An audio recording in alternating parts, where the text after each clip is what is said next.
कल की क्लास में आपको बताया गया था बेसिक्स। क्या क्या बताए थे?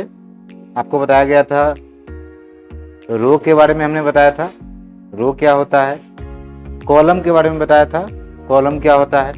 तो उसके बाद कल बताए थे आपको सेल के बारे में। जब कोई रो और कॉलम एक दूसरे को क्रॉस करे तो उससे जो एक एरिया बनेगा उसको क्या कहेंगे? सेल कहेंगे। उसके बाद अलग अलग कर्सर के बारे में बताए थे। जो अभी दिख रहा है हमें कर्सर, उसको क्या कहते हैं? नॉर्मल एक्टिव कर्सर, जिससे हम क्या कर सकते हैं? सेल चुन सकते हैं। इसके अलावा बताए थे कल कि अगर आपने कई सारा सेल चुन रखा है, एक या एक से ज़्यादा, और इसके अंदर कोई डाटा अगर डाला है, जैसे कि यहाँ पे हम कोई डाटा डालते हैं, तो इस डाटा से बने हुए सेल को अगर आपको मूव करना है तो आप अपने इस सिलेक्टेड सेल, जो चुना हुआ सेल है, इस सेल के बॉर्डर पे जब अपना कर्सर लाइएगा तो इस कर्सर जो डिजाइन दिख रहा है, इसको कहा जाता है आपको नेविगेशन कर्सर। तो नेविगेशन कर्सर की मदद से आप क्या कर सकते हैं? नेविगेशन कर्सर की मदद से आप अपने किसी भी एक सेल में जिसमें डाटा आपने रखा है, उस सेल को इसके बॉर्डर पे जैसे हम लाएंगे, इसका डिजाइन हो जाएगा नेविगेशन कर्सर, और यहाँ से इसको खींचकर हम कहीं भी मूव कर सकते हैं, तो साथ में डाटा भी क्या हो जाएगा? मूव हो जाएगा। इसके अलावा आपको बताया गया था तीसरा फॉर्मूला या फंक्शन कर्सर। अगर आपने कोई वैल्यू डाल रखा है और आप मल्टीपल वैल्यू एंट्री करना चाहते हैं तो इसको चुनिए। चुनकर आपको क्या करना है? फॉर्मूला कर्सर आएगा। कब आएगा फॉर्मूला कर्सर? तो चुना हुआ सेल के दाहिने साइड में कॉर्नर पे जब हम यहाँ पे लाएंगे इसको, ये फॉर्मूला कर्सर आएगा, और जब इसको क्लिक करके खींचेंगे तो जो भी स्ट्रक्चर हमने सैंपल दे रखा है ऊपर में, उसी के हिसाब से ऑटोमेटिक फॉर्मूला अपना काम करेगा और रिजल्ट बनाकर हमको आ जाएगा। तो ये है आपका फॉर्मूला कर्सर। फॉर्मूला कर्सर के बाद अगला आपका है, बताया गया था आपको रो सिलेक्शन कर्सर। तो आप अपने नंबर एरिया पे कहीं पे आके क्लिक करेंगे तो पूरा का पूरा रो एक बार में सेलेक्ट हो जाएगा। Same column selection cursor, column का जो नाम है उस पर क्लिक करेंगे तो ये पूरा का पूरा कॉलम सिलेक्ट हो जाएगा, जहाँ तक नीचे वहाँ तक। इसके अलावा बताया थे आपको कॉलम एडजस्टमेंट कर्सर, जिसकी मदद से आप अपने कॉलम को छोटा कर सकते हैं, बड़ा कर सकते हैं, और अगर डबल क्लिक करेंगे तो कॉलम क्या होगा? ऑटो एडजस्ट होगा, ऑटोमेटिक जितना ज़रूरत होगा उतना साइज फिट हो जाएगा। सेम इसी तरह से आप अपने रो के साइज को, सेल को एडजस्ट करना है तो रो एडजस्टमेंट कर्सर, जो कि आपको दो रो के नंबर के बीच में रखने पे मिलेगा, तो यहाँ पे क्लिक करके आप अपने रो को बड़ा कर सकते हैं या रो को छोटा कर सकते हैं। डबल क्लिक करने पे क्या होगा? ऑटोमेटिक फिट हो जाएगा वो। इसके अलावा आपको बताया गया था पैटर्न, आपका पैनल एडजस्टमेंट कर्सर, जिसकी मदद से आप अपने फॉर्मूला पैनल या अलग अलग अपने एक्सेल के पैनल को छोटा बड़ा करके आप सेट कर सकते हैं। जैसे अभी इसको हमने किया तो ये बड़ा हो गया आपका। इस तरह से आप अपने एक्सेल के पैनल्स को छोटा बड़ा करके सेट कर सकते हैं। तो ये था आपका पैनल एडजस्टमेंट कर्सर। कल की क्लास में यहाँ तक बता दिए थे आपको। अब आगे आपको जो पढ़ना है उसके अंदर आपका ये सबसे पहले फॉन्ट एरिया है। तो आप वर्ड ऑलरेडी पढ़ चुके हैं, जो कि तो वर्ड के अंदर बोल्ड करना, इटैलिक करना, अंडरलाइन करना पढ़ाया जा चुका है आपको। फॉन्ट सेट करना ये भी पढ़ा चुके हैं वर्ड में, कि वर्ड में आप फॉन्ट चुनेंगे तो जिस फॉन्ट को चुनेंगे उसी फॉन्ट में मेरा अक्षर लिखाएगा। ये जो साइज है, साइज यहाँ से हम छोटा बड़ा कर सकते हैं अक्षर का, इससे यहाँ से भी छोटा बड़ा कर सकते हैं। इसके अलावा अक्षर का रंग और उसके बैकग्राउंड का रंग हम यहाँ से सेट कर सकते हैं। तो जो भी अक्षर सेल चुना है उसका अगर बैकग्राउंड में कलर देना है तो यहाँ से क्लिक करेंगे इस छोटे से ब्लॉक पे, और जो कलर देना है बैकग्राउंड में यहाँ से कलर दे सकते हैं। और अगर अक्षर का रंग बदल रहा है तो यहाँ से हम टेक्स्ट का अक्षर का रंग बदल सकते हैं। ये फॉन्ट टूल ऑलरेडी आप वर्ड में पढ़े, इसलिए हम बहुत डिटेल से नहीं करेंगे इसको। चलिए आगे बढ़ते हैं हम लोग। और आज जो हम लोग शुरू करेंगे अलाइनमेंट टैग। अलाइनमेंट टैग क्या है? तो एक्सेल के अंदर अलाइनमेंट टैग की मदद से, सबको दिखाई दे रहा है ना आपको? तो एक्सेल की में अलाइनमेंट टैग की मदद से आप अपने डाटा को अलग अलग अलाइनमेंट दे सकते हैं। इसको थोड़ा से अच्छे से समझेंगे। तो यहाँ पे हम कोई वर्ड लिखते हैं, यहाँ पे लिखा हमने एक वर्ड लिखा राम कुमार, और इस सेल के साइज को हमने क्या कर दिया? थोड़ा सा चौड़ा कर दिया, और इसके हाइट को भी हम बढ़ा दिए, थोड़ा सा हाइट कर दिया। अब हमें ये बताइए कि अभी एक सेल जिसका नाम है E2, इसके अंदर जो वर्ड हमने लिखा है वो कहाँ पे लोकेटेड है? इसके अंदर जो सेल पे हमने डाटा लिखा है वो कहाँ पे है? बाएं साइड में और नीचे में। तो किसी भी सेल में जो डाटा है वो, उस डाटा को आप अपने हिसाब से किस तरफ रखें वो अलाइनमेंट किया जा सकता है। अलाइनमेंट टैग की मदद से यहाँ पे 3 और 3 6 अलाइनमेंट ऑप्शन है, जिसमें पहला है आपका, अगर नीचे से बात करें तो ये आपका लेफ्ट, जो कि बाएं में रखेगा डाटा को। अगर आप सेंटर चुनिएगा तो अक्षर कहाँ चला जाएगा, बीच में आ जाएगा। राइट पे क्लिक करेंगे तो वो राइट में दाहिने चले जाएगा। तो आपको अपने अक्षर को बाएं में रखना है, दाहिने साइड रखना है, बीचों बीच रखना है, अलाइनमेंट करेंगे। इसके अलावा ऊपर में 3 ऑप्शन है, जिसका नाम है बॉटम, सेंटर और आपका टॉप।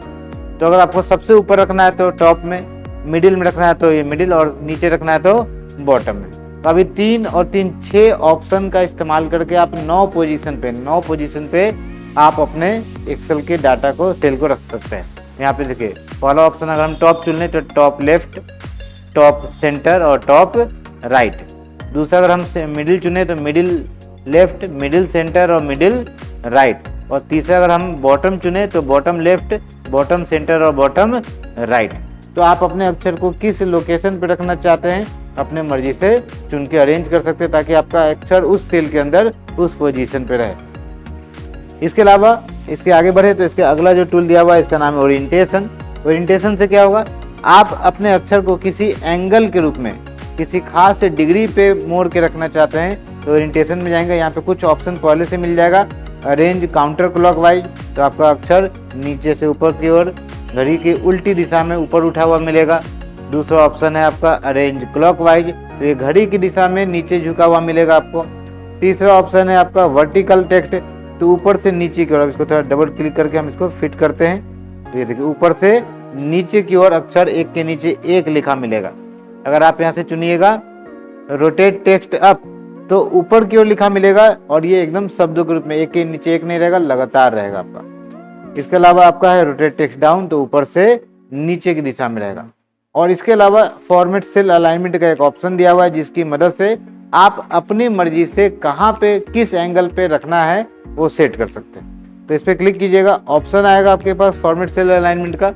इस ऑप्शन के अंदर आप अपने एक्सेल के इस डाटा को अपने हिसाब से रोटेट कर सकते हो। यहाँ पे ओरिएंटेशन है रोटेशन का, आप एग्जैक्ट किस पोजीशन पे रोटेट करना है, इस लाइन को आप डिग्री वाइज क्या कर सकते हैं, घुमा सकते हैं। तो जिस डिग्री पे रोटेट करना है वहाँ पे रख के छोड़ दीजिए। उसके बाद ये रहे तो सेंटर में रहे कि टॉप में रहे कि मिडिल में रहे कि बॉटम में रहे, तो उसका हॉरिजेंटली और वर्टिकली ये लोकेशन यहाँ से चेंज कर सकते हैं। तो इसे हमने चुन लिया कि हमको रखना है लेफ्ट में, और लेफ्ट में कहाँ रखना है हमको, बॉटम में। तो ये लेफ्ट के बॉटम में इस डिग्री पे रहेगा। ओके, जैसे ही करेंगे आपका लेफ्ट के बॉटम में, लेफ्ट में आ गया आपका, और बॉटम में नीचे में, और यहाँ से आपका आ गया। तो अक्षर को किस लोकेशन से कैसे रखना है आप अपने सेल में अपने हिसाब से अरेंज कर सकते हैं कि लेफ्ट के बॉटम से इस डिग्री पे अरेंज हो जाए। तो अलग अलग अक्षर को अलग अलग ज़रूरतों के हिसाब से अरेंज कर सकते हैं। अब इसका ज़रूरत क्यों पड़ता है ऐसे अरेंज करने का टेढ़ा मेरा, कई बार जब एक्सेल में जब डाटा बनाइएगा और डाटा बहुत बड़ा हो जाएगा, लंबा हो जाएगा, तो लंबा डाटा होने पर वो सारा डाटा आपका प्रिंट के लायक नहीं रहेगा।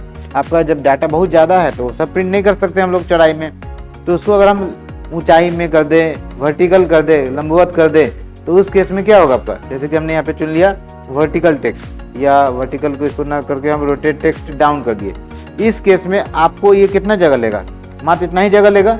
और मान लीजिए इसमें हमको कोई ऐसा वैल्यू डालना जो छोटा छोटा मान का है, तो छोटे जगह में मेरा फिट हो जाएगा डाटा। और ऐसा से बहुत सारे डाटा को आप फिट कर सकते हैं, पेज में प्रिंट करना आसान हो जाएगा आपके लिए। लेकिन अगर इसी को हम सबको चौड़ाई में रखेंगे तो मेरा डाटा का चौड़ाई बढ़ जाएगा, जो कि प्रिंट करने में फिर समस्या आएगा। तो डाटा को प्रिंट करने के हिसाब से हम अलग अलग एंगल में चेंज करते हैं, अरेंजमेंट के हिसाब से करते हैं, ताकि डाटा देखने में अच्छा लगे, प्रिंटिंग हो तो उस समय अच्छा लगे। तो ये था आपका अलाइनमेंट सेट करना, और ये था आपका ओरिएंटेशन रोटेट करना। फॉर्मेट सेल अलाइनमेंट के अंदर आपका हॉरिजॉन्टली अलाइनमेंट, वर्टिकल अलाइनमेंट, आप यहाँ पे एंगल किस एंगल पे रहे वो सेट कर सकते हैं, जिससे आपका अक्षर किस एंगल पे रोटेट होके शो करे ये आप सेट कर सकते हैं। आगे बढ़े, अगला जो ऑप्शन है इसको हम लोग कहते हैं इंडेंट। इसको कहते हैं डिक्रीज इंडेंट, और इसे कहते हैं हम लोग इंक्रीज इंडेंट। अब ये है क्या, समझेंगे इसको हम लोग। तो चलिए इस सेल पे आते हैं और इधर जाते हैं, इसके अंदर कोई वर्ड लिखते हैं हम लोग फिर से। तो अभी देखिए, अभी सेल के अंदर जो हम शब्द लिखे हैं, ये शब्द श्याम कुमार जो लिखे हैं, ये जो सेल का जो बॉर्डर है, बॉर्डर से एकदम नज़दीक है आपका, बिल्कुल सटा हुआ है। इसको थोड़ा सा अपर कर लेते हैं मिडिल में। तो बॉर्डर से बिल्कुल नज़दीक है। अगर आप यहाँ पे ऑप्शन में इंक्रीज और डिक्रीज जो इंडियन का ऑप्शन है, इसमें से इंक्रीज इंडियन पे क्लिक कीजिएगा तो बॉर्डर से अक्षर क्या रहेगा, थोड़ा सा दूर रहेगा। अब इससे फ़ायदा क्या है कि अगर इस सेल के अंदर और भी डाटा लिखा जाए, और अभी रैप टेक्स्ट ऑन कर लेते हैं ताकि इसको समझ में आए आपको। तो इसके अंदर अगर हम और भी डाटा लिखे तो ये देखिएगा वह उतना ही गैप बनाकर अक्षर लिखाएगा, मतलब बॉर्डर से उतना नज़दीक नहीं रहेगा। तो इसे को हम लोग इंडेंट कहते हैं, ताकि जो भी लिखा है उसी गैप के साथ लिखा है। तो हम लिखते हैं Shyam is the good person. अब देखिए जो वर्ड लिखा ये सबका सब क्या है, एक खास गैप बना रहे हैं हम बीच में। तो अगर आप चाहते हैं कि मेरा जो भी सेल है उसमें थोड़ा सा गैप रहे बॉर्डर से, तो यहाँ से आप इंडेंट बढ़ा सकते हैं, और डिक्रीज इंडेंट से इंडेंट को क्या कर सकते हैं, यहाँ पे कम कर सकते हैं। तो कम करेंगे तो पूरा क्लोज हो जाएगा आपका, और इंक्रीज करेंगे तो ये क्या रहेगा, थोड़ा सा दूर रहेगा, ताकि आपका अक्षर में। अब इससे फ़ायदा क्या है कि अगर हम नज़दीक रहेगा और कोई चीज़ हम प्रिंट करेंगे तो प्रिंट करते समय अक्षर एकदम सट रहेगा तो वो प्रिंटिंग में चला जाएगा, तो फ्रेश नहीं शो करेगा आपको। और थोड़ा सा गैप रखेंगे तो प्रिंट होगा तो हम फ्रेश आएगा, प्रिंटिंग में गड़बड़ नहीं होगा। तो इसीलिए हम इंडेंट को रखते हैं, इसी को मार्जिन के रूप में भी अरेंज करते हैं हम लोग। अगला जो ऑप्शन है इसके अंदर वर्ड रैप टेक्स्ट है। ये क्या है रैप टेक्स्ट समझिएगा। अभी इसमें जो हम अक्षर लिखा था हमने रैप किया था तो एक के अंदर दिख रहा था, इसको हम दोबारा इस सेल में करके दिखाते हैं। तो हम यहाँ पे लिखते हैं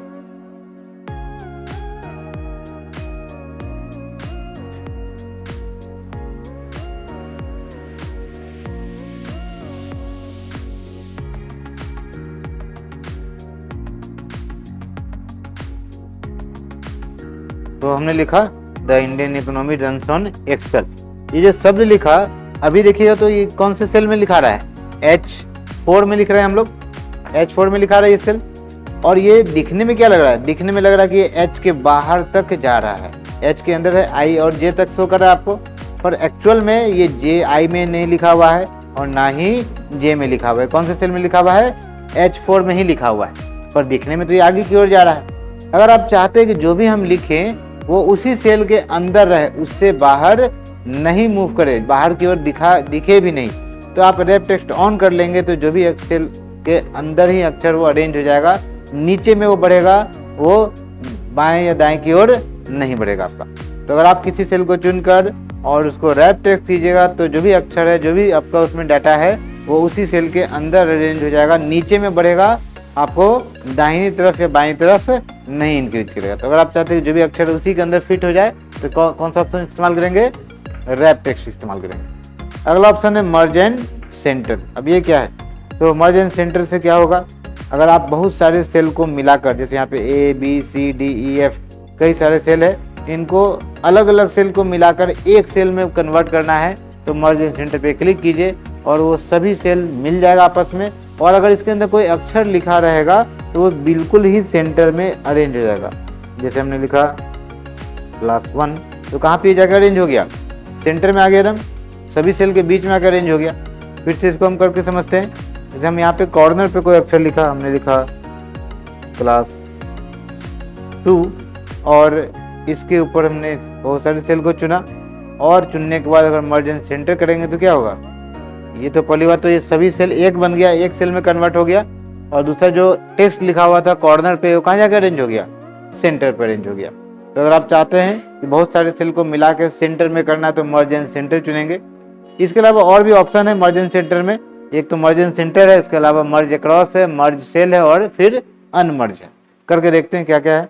तो अगर आप दूसरे ऑप्शन की बात करें, इसको हम थोड़ा सा बॉर्डर लगाते हैं ताकि आपको ज़्यादा फ्रेश समझ में आए।